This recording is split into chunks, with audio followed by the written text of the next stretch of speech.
That old geezer George is a total loser. I bet you're no better since he recommended you. I felt utter contempt for my boss, Brandon, who even ridiculed George, a long-serving and respected employee, turning him into a joke. I glared at Brandon's smirking face. What's with that defiant attitude? Well, whatever. Let's see how long you last. I will fire useless trash subordinates like you in a flash. In response to Brandon's irrational anger, I coldly retorted. Subordinate? Who said I was your subordinate? After that, I explained the real reason I came here, and Brandon's smug grin vanished, his face turning pale. My name is David. Although I'm still quite inexperienced, I'd like to share various lessons I've learned throughout my life. Born into a family of chefs who owned a restaurant, I grew up thinking that providing delicious meals for customers was what adults do. My dad was a chef specializing in Western cuisine, and my mom was a pastry chef. The restaurant they ran was a hidden gem locally known, with many fervent fans and repeat customers. Influenced by my parents, I developed a deep interest in cooking from an early age. I naturally came to think about becoming a skilled chef like my parents and eventually taking over the family restaurant. Looking back, my childhood up to my elementary school years was incredibly happy. I wasn't taken on fancy trips or to theme parks, but I was raised without hardships, surrounded by my parents' love and delicious food.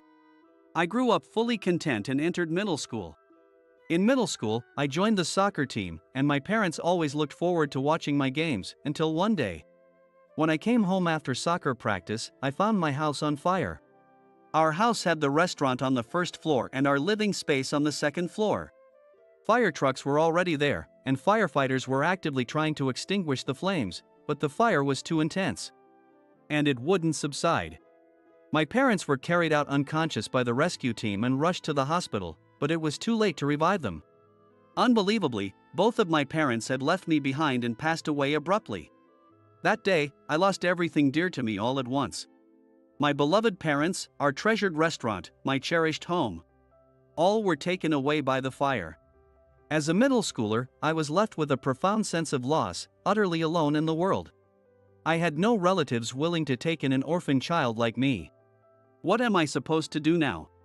Lost in despair, my middle school teacher, Mr. Carter, who kept me in his house temporarily, suggested a kind of orphanage where I could stay. Just as I was resigning myself to move to the facility, a middle-aged man visited Mr. Carter's house to see me. He introduced himself as George Parker. I was a regular customer at your parents' restaurant, not just as a patron but as a friend of your father for many years. This tragedy is deeply shocking and saddening for me too, as I've lost dear friends. I've been concerned about you, David. This regular customer named George seemed to have had a long-standing friendship with my father. Feeling completely desolate and alone, his presence was incredibly reassuring to me. It was as if George sensed the nuances of my distressed state as he continued speaking.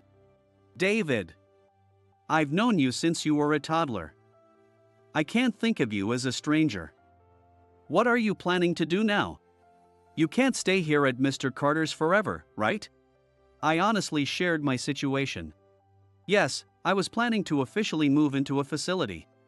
George nodded slowly and then offered. If you're okay with it, why don't you come live with me? My wife passed away a few years ago, and we don't have any children. So there's plenty of room. Don't be shy, think of it as your own home. I gratefully accepted George's kind offer. From that day, I was taken in by George and raised as if I were his own. In the Parker household, I was given my own room and continued to attend middle school as before. George, in his mid-60s, had worked for a major food manufacturer for many years. George became a regular at my parents' restaurant initially because of his dedication to his work. He had been involved for many years in developing retort packaged foods, like hamburgers and other processed meat products. Whenever he heard of a good restaurant, he made it a point to visit and taste the food personally. His relentless effort led to the creation of many smash-hit products under his supervision. This is how he initially started visiting my parents' restaurant, eventually becoming close friends with them. Your father and I made a promise when he was still alive. Eventually, it became a shared dream between your parents and me. One day, George told me. Curious, I asked him what it was, and his answer intrigued me. It's about your father's exquisite hamburgers from the restaurant. We plan to fully commercialize them and launch them through my company. We wanted to let people across America, no, around the world, taste those delicious hamburgers. Among all the dishes my father made, the hamburgers were especially popular and highly praised. George lamented that he had promised to commercialize them, but unfortunately, my parents passed away before it could happen. Though George had witnessed my father making the hamburgers on several occasions, the recipe wasn't documented due to its proprietary nature. Additionally, all the collections of cooking ideas and other recipes had been lost in the fire. Hearing this, I felt compelled to help George. From a young age, I grew up watching my parents prepare and cook. I think I can remember how to make those hamburgers even without the recipe. More importantly, I ate them almost every day, and my taste buds remember the flavor. If it means preserving my parents' legacy and sharing their delicious food with more people, I'd like to help realize your dream. If you don't mind. I offered to help make his dream come true. Above all, it seemed like a necessary step for me to reflect on my precious memories with my parents and to keep looking forward in life. After that, I spent days and nights relying solely on my memory to recreate my parents' recipes. But it wasn't easy. Recreating the flavors that my parents had painstakingly developed proved to be a challenging journey, and success was hard to come by. George, whose project had once seemed doomed after my parents' death, was invigorated once again when it was revived. He moved the commercialization project forward within the company. However, just as the project was about to come to fruition, George was unexpectedly removed from his role.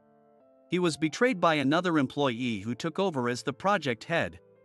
Facing such treachery and unethical behavior within the company, George suffered great mental anguish and became physically and emotionally exhausted. Concerned about him being disheartened, I decided to dedicate all my free time to recreating the hamburger recipe while attending a correspondence high school. George strongly advised me to follow a normal path through high school and college, but I didn't want to burden him further. Moreover, I felt I couldn't move forward in life unless I recreated my parents' flavor and fulfilled his dream. And finally, I succeeded in perfectly recreating the taste of the hamburgers from my parents' restaurant. And George managed to reach the point of commercialization. However, George was nearing retirement and couldn't be present at the company during the product's launch. I blamed myself, wondering why I hadn't recreated the recipe sooner. If only I had been a little quicker, I could have made his dream come true while he was still there. I sincerely apologized to him. Despite being a stranger, you took in an orphan like me and took care of me. I'm deeply grateful to you, George. I thought I could finally repay you by working on this recipe. I'm sorry, I just missed making your dream come true. To this, he simply smiled warmly and said, "Thank you for sharing this dream with me. I had a lot of fun and was happy just doing that. It's not your fault we didn't make it in time. You should focus on achieving your own dreams now. It's your turn to make them come true." He comforted me kindly and encouraged me to pursue my future. While attending the correspondence high school, I thought seriously about my future. And I decided on my path. It was to work at the major food company where he had dedicated many years. During the 4 years I studied at the correspondence high school, I had interacted with this company through him on several projects. Although it was a large corporation, it did not adhere to the modern standard of hiring only college graduates. They still reserved some positions for high school graduates. Thanks to his referral, I was granted an interview and successfully received a job offer. I was assigned to the product development department. Since I had already been participating in some projects with this section during my high school years, it was decided I would join them. Truth be told, my hiring and assignment were part of a major internal reform initiative at the company.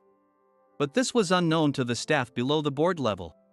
Assigned to the product development department, I made rounds to introduce myself to all the sections under its jurisdiction on my first day at the company.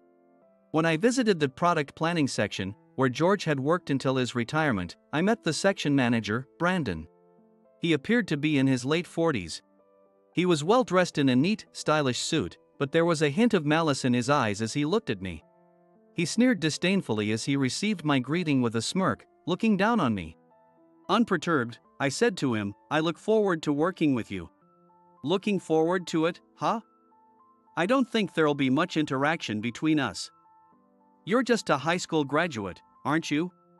How did someone like you get into a big company like this? What kind of connections did you use to get in? Though he looked fresh and professional, once he opened his mouth, all he did was belittle and mock me. I was convinced that people who feel the need to belittle others to feel superior are the most petty. So, I felt nothing but pity and contempt for him and remained silent. As I stayed quiet, he pressed on. People like you, with your low education, don't belong in this company. You're out of your league.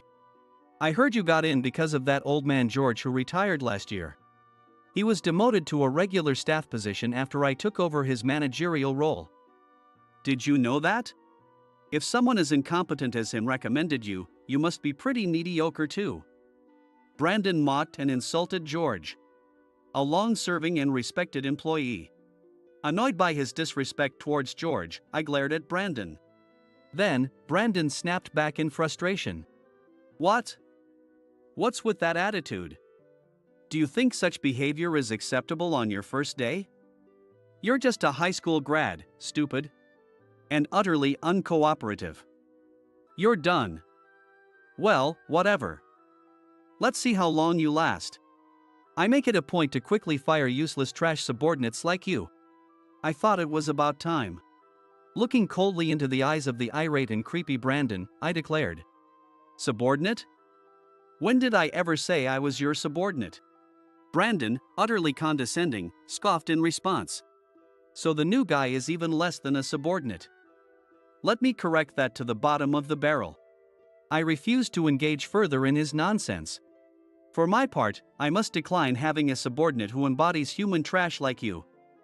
I hope you resign soon, I retorted. Hearing my comeback, his face went blank for a moment, but then his expression turned into one of suspicion. What are you talking about? You're a new employee assigned today, and moreover, hired right out of high school. If you mean you're not assigned to the elite product planning section, I understand, but why would I be your subordinate? It was time to explain why I had come to greet him today. I have been appointed as the new head of the product development department as of today. Therefore, all the sections under it, including the product planning section which you manage, are under my supervision. That makes you my subordinate, I explained. Upon hearing this, his face turned ashen. Before George retired, I had been frequently visiting the company to finalize and perfect the recipe he had successfully pioneered for commercialization. I was aware of the cunning and dirty tactics Brandon had used to steal George's achievements and position himself as the project leader. The product I designed under George's initiative had already been adopted as a prototype in the menus of first-class meals on airlines and in luxury hotels. As a result, it had received high acclaim and had been a great success. Due to this popularity, there were already people traveling from afar to dine at this luxury hotel just for our hamburgers. Recognizing these achievements, the president and the board of directors had put forward a major personnel reform initiative.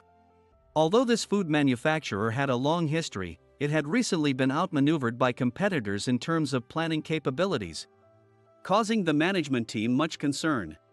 There had also been intense pressure from shareholders at the annual general meeting. The bold idea was to recruit young, talented outsiders like me for executive positions right from the start, valued for the generic application of the hamburger recipe. I was the first to be appointed under this plan as head of the product development department. Of course, I made sure to report George's efforts and achievements in developing the recipe to the board. Until today, Brandon had been put in the dark. The sneer he had worn until a moment ago vanished, and standing before me, he looked stunned and pale as I delivered my final ultimatum. Brandon, your luck runs out today. Stealing George's achievements to advance your own career is despicable and unacceptable. Have some shame. You will soon receive a notice of your dismissal from the board of directors. He began to tremble and collapsed to his knees. As I had warned, a board meeting was convened soon after to discuss his fate. His deceitful actions, such as removing George from the hamburger commercialization project and claiming the achievements as his own, as well as his history of unjustly taking credit for the work of subordinates and colleagues, were brought up for review. Furthermore, his habitual harassment, verbal abuse, and bullying of subordinates came to light. leading to a unanimous decision for his dismissal without any consideration for leniency. He was fired and expelled from the company. My first major task as head of the product development department was to complete George's project.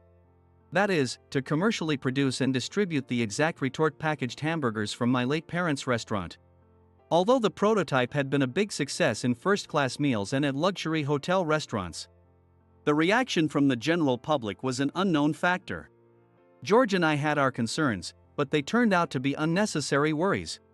Once commercialized and released to the public, my parents' restaurant's hamburgers quickly became a hugely popular product, leading to an increase in production. In no time, it became a best-selling mega-hit.